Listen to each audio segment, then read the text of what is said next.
जिस प्रकार मनुष्य अपने पुराने वस्त्रों को त्याग कर नए वस्त्र को धारण करता है, ठीक उसी प्रकार आत्मा पुराने तथा व्यर्थ के शरीरों को त्याग कर नए भौतिक शरीर को धारण करता है।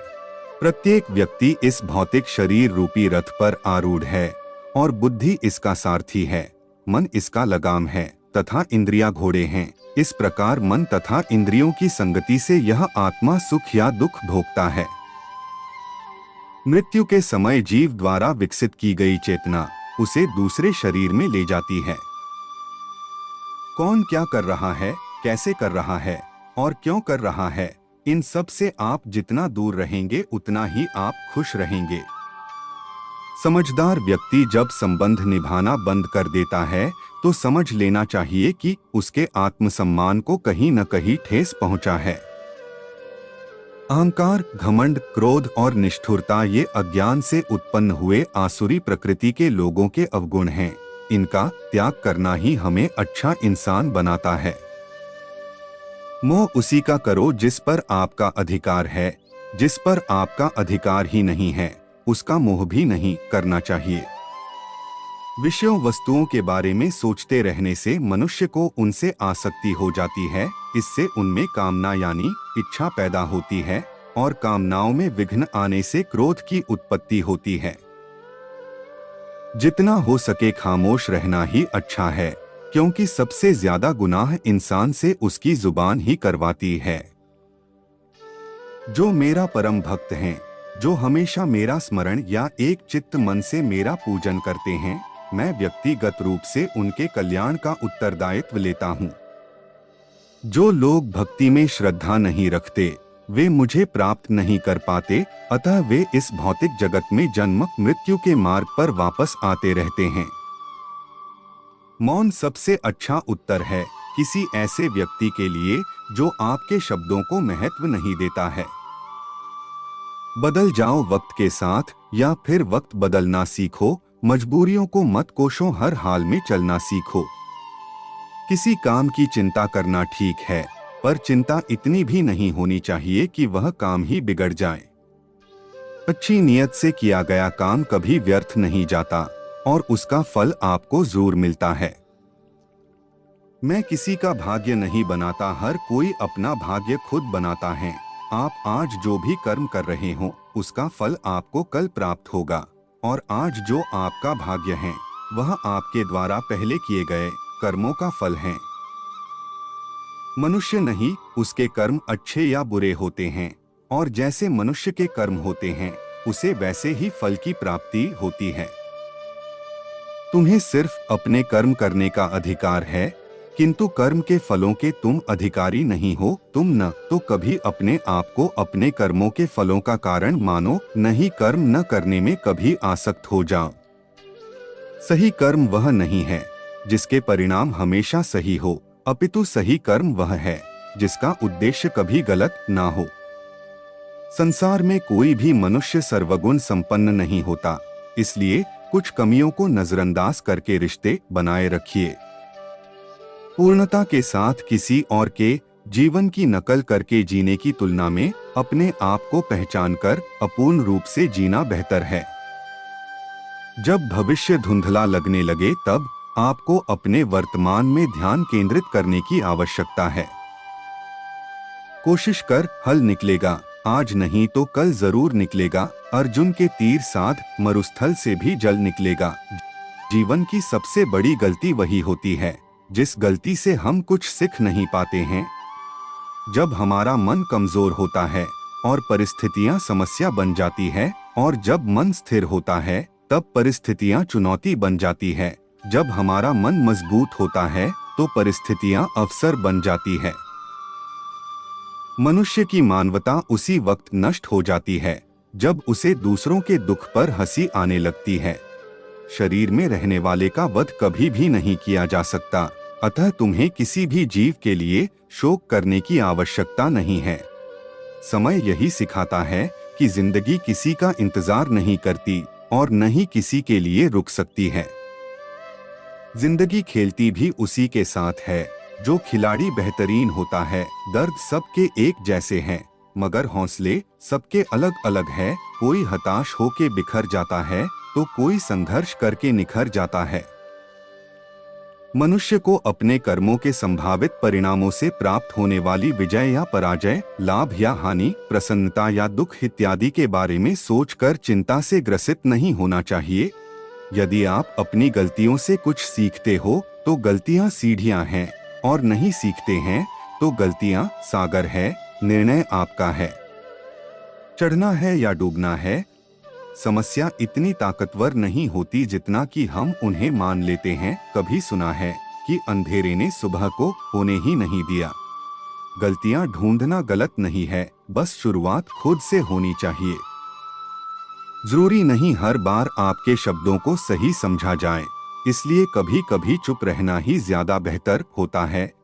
जो जितना अधिक शांत होता है वो उतनी ही गहराई से अपनी बुद्धि का प्रयोग कर सकता है। निंदा से घबराकर अपने लक्ष्य को कभी न छोड़े, क्योंकि लक्ष्य मिलते ही निंदा करने वालों की राय बदल जाती है। आपकी हार और जीत आपकी सोच पर निर्भर करती हैं, इसीलिए मान लो तो हार ही होगी और ठान लो तो जीत ही होगी। सबसे समझदार और स्थिर बुद्धि वाला व्यक्ति वही है जो सफलता मिलने पर अहंकार में नहीं आता और विफलता में गम में नहीं डूब जाता। प्रशंसा हो रही हो तो ज्यादा सावधान रहने की जरूरत है। जीवन में कभी भी किसी से अपनी तुलना मत कीजिए। आप जैसे हैं सर्वश्रेष्ठ है।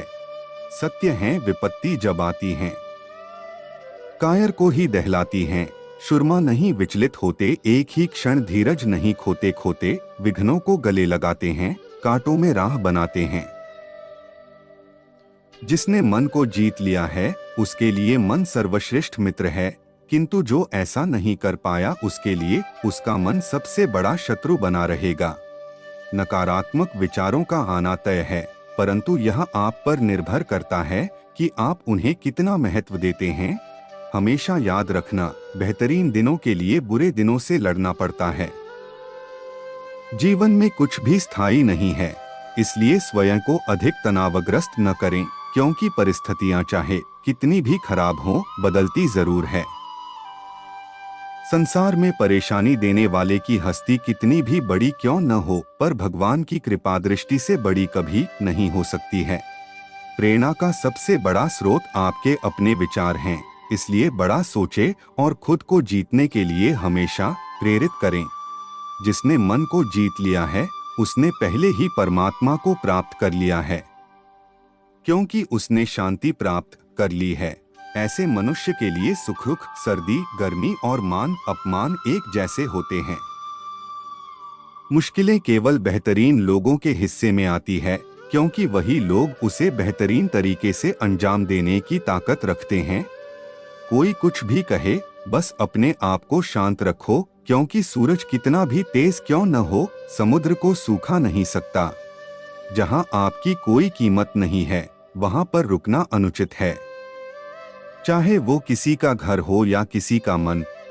जब कोई हाथ और साथ दोनों ही छोड़ देता है तब कुदरत कोई ना कोई उंगली पकड़ने वाला भेज देता है, उन्हीं का नाम कान्हा है।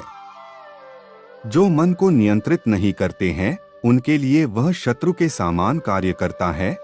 व्यक्ति जो चाहे बन सकता है यदि वह विश्वास के साथ इच्छित वस्तु पर लगातार चिंतन करे। सिर्फ दुनिया के सामने जीतने वाला ही विजेता नहीं होता, बल्कि किन रिश्तों के सामने कब और कहां पर हारना है यह जानने वाला भी विजेता होता है। जो लोग बुद्धि को छोड़कर भावनाओं में बह जाते हैं उन्हें हर कोई मूर्ख बना सकता है। वक्त से पहले मिली चीजें अपना मूल्य खो देती है और वक्त के बाद मिली चीजें अपना महत्व।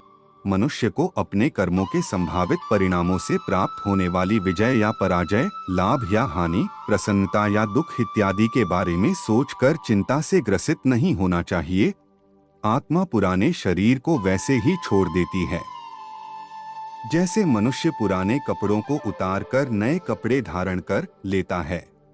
जैसे जल में तैरती नाव को तूफान उसे अपने लक्ष्य से दूर ले जाता है, ठीक वैसे ही इंद्रिय सुख मनुष्य को गलत रास्ते की ओर ले जाता है।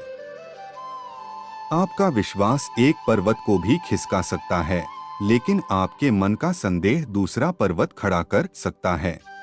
हमारा खुद पर विश्वास होना बहुत ही जरूरी है, क्योंकि हम अपने रास्ते पर खुद चलते हैं। वक्त कभी भी एक जैसा नहीं रहता है। उन्हें रोना भी पड़ता है जो बेवजह दूसरों को रुलाते हैं। अपनी इच्छा शक्ति के माध्यम से अपने आप को नई आकृति प्रदान करें। कभी भी स्वयं को अपनी आत्म इच्छा से अपमानित न करें। इच्छा एकमात्र स्वयं का मित्र होता है और इच्छा ही एकमात्र स्वयं का शत्रु है। अपनी पीड़ा के लिए संसार को दोष मत दीजिए। अपने मन को समझाओ, तुम्हारे मन का परिवर्तन ही तुम्हारे दुखों का अंत है। खुद को कमजोर कभी नहीं समझना चाहिए। अगर आप गिरते हो तो उठने का प्रयास करो, लड़ो, पूरी निष्ठा से अपना कर्तव्य कर्म निभाओ, बाकी सब मुझ पर छोड़ दो। हो सकता है हर दिन अच्छा ना हो, लेकिन हर दिन में कुछ अच्छा जरूर होता है। धैर्य रखिए। कभी कभी आपको जीवन में सबसे अच्छा पाने के लिए सबसे बुरे दौर से गुजरना ही पड़ता है। रोना बंद करो और अपनी तकलीफों से खुद लड़ना सीखो, क्योंकि साथ देने वाले भी श्मशान से आगे नहीं जाते। समय जब न्याय करता है तब गवाहों की आवश्यकता नहीं पड़ती है। एक उपहार तभी असली और पवित्र है जब वह हृदय से किसी सही व्यक्ति को सही समय और सही जगह पर दिया जाए, और जब उपहार देने वाला व्यक्ति के दिल में उस उपहार के बदले कुछ पाने की उम्मीद न रखता हो। सुंदरता आपकी दृष्टिकोण में होती है। किसी को कीचड़ में खिला कमल भी लुभाता है और किसी को चांद में भी दाग नजर आता है। जो कोई भी जिस किसी भी देवता की पूजा पूरे विश्वास के साथ करने की इच्छा रखता है, तब मैं उसका विश्वास उसी देवता में दृढ़ कर देता हूँ। उदय किसी का भी अचानक नहीं होता। सूर्य भी धीरे धीरे निकलता है और ऊपर उठता है। धैर्य और तपस्या जिसमें है वही संसार को प्रकाशित कर सकता है। स्वर्ग प्राप्त करने और वहां कई वर्षों तक वास करने के पश्चात एक असफल योगी का पुण्य एक पवित्र और समृद्ध कुटुंब में जन्म होता है। जो व्यक्ति अपने समान सर्वत्र समान देखता है, चाहे वह दुख हो या सुख हो, वह परम योगी माना जाता है। प्रेम हो या प्रार्थना ये तो मालूम नहीं, पर जो आपसे है किसी और से नहीं। अहंकार और संस्कार में फर्क है। अहंकार दूसरों को झुकाकर खुश होता है और संस्कार स्वयं झुककर खुश होता है। सेवा सबकी करो मगर आशा किसी से मत रखो, क्योंकि सेवा का सही मूल्य ईश्वर ही दे सकते हैं। जब सत्य की असत्य से लड़ाई होगी तो सत्य अकेला खड़ा होगा और असत्य की फौज लंबी होगी, क्योंकि असत्य के पीछे मूर्खों का झुंड भी होता है। अकेले रहना तुम्हें यह भी सिखाता है कि वास्तव में तुम्हारे पास स्वयं के अलावा और कुछ भी नहीं। जब परिवार के सदस्य अप्रिय लगने लगे और पराये अपने लगने लगे तो समझ लीजिए विनाश का समय आरंभ हो गया है। क्रोध आने पर चिल्लाने के लिए ताकत नहीं चाहिए, मगर क्रोध आने पर चुप रहने के लिए खूब ताकत चाहिए होती है। जो आपका है वो आपको मिलकर ही रहेगा, फिर चाहे उसे छीनने के लिए पूरी कायनात एक हो जाए। दो प्रकार के व्यक्ति इस संसार में स्वर्ग से भी ऊपर स्थित होते हैं। एक वो जो शक्तिशाली होकर भी क्षमा कर देते हैं, और दूसरे वो जो दरिद्र होकर भी कुछ दान करते हैं। प्रेम शरीर या सुंदरता को देखकर नहीं होता है, प्रेम हृदय से होता है। जहाँ दो हृदय मिल जाए वही प्रेम जन्म लेता है। किसी भी व्यक्ति को अच्छे से जाने बिना दूसरों की बातें सुनकर उसके प्रति कोई धारणा बना लेना मूर्खता है। अगर साफ नियत से मांगा जाए तो ईश्वर नसीब से बढ़कर देता है। जब भी विनाश होने का प्रारंभ होता है, शुरुआत वाणी के संयम खोने से होती है। जीवन में सब कुछ खत्म होने जैसा कुछ भी नहीं होता। हमेशा एक नई शुरुआत हमारा इंतजार कर रही होती है। जीवन में यदि खुश रहना है तो अधिक ध्यान उस चीज पर दें जो आपके पास है, उस पर नहीं जो दूसरों के पास है। उस दिन हमारी सारी परेशानियां खत्म हो जाएगी। जिस दिन हमें यकीन हो जाएगा कि हमारा सारा काम ईश्वर की मर्जी से होता है। विपत्ति में धैर्य, वैभव में दया और संकट में सहनशीलता ही श्रेष्ठ व्यक्तियों के लक्षण हैं। जो व्यक्ति स्पष्ट और सीधी बात करता है उसकी वाणी कठोर जरूर होती है, लेकिन वह कभी किसी के साथ छल नहीं करता। जो अच्छा लगे उसे ग्रहण करो और जो बुरा लगे उसका त्याग, फिर चाहे वह विचार हो, कर्म हो या मनुष्य। बुराई बड़ी हो या छोटी हमेशा विनाश का कारण बनती है, क्योंकि नाव में छेद छोटा हो या बड़ा नाव को डुबा ही देता है। परिवार और समाज दोनों ही बर्बाद होने लगते हैं जब समझदार मौन और ना समझ बोलने लगते हैं। आप वापस नहीं जा सकते हैं और शुरुआत को नहीं बदल सकते हैं, लेकिन आप जहां हैं वहीं से शुरू कर सकते हैं और अंत को अवश्य बदल सकते हैं। जब उम्मीदें टूटने लगे, कोई रास्ता दिखाई ना दे, तो एक बार भगवद गीता की शरण जरूर ले लेना। दोस्तों, आज इस श्रीमद् भगवद गीता के 101 अनमोल विचार में सिर्फ इतना ही। दोस्तों, अगर आपको ये आर्टिकल पसंद आया तो इस आर्टिकल को लाइक, सब्सक्राइब, अपने दोस्तों को शेयर जरूर करें। अंत तक बने रहने के लिए सभी दोस्तों को धन्यवाद।